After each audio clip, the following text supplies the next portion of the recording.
Lechon belly plus other Filipino favorites. Hi ka crave, if you've never been to SM North's food hall, then here's your cue to plan your visit. Porque specialty is their lechon belly, pero marami pa silang Filipino food items sa menu, may combo meals at a la carte choices din.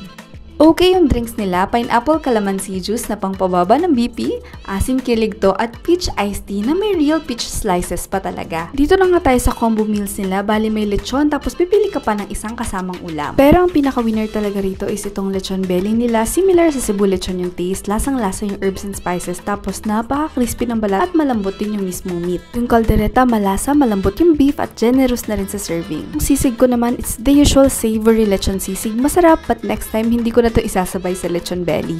Ito, sabaw pa lang, kitang-kita na rich talaga sa kamatis. Tamang-tama yung asim at hindi overcooked yung shrimp at veggies. Akala ko konti siya pero grabe pag hinalukay mo, ang dami palang laman.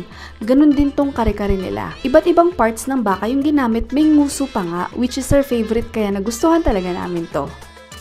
Dito ako na surprise, hindi talaga kasi kami madalas kumain ng bangus kaya ang sarap-sarap para sa akin nito. Mataba, garlicky, salty, sour na may hint ng sweetness. Lahat ng na-try namin masarap pa, mare-recommend ko.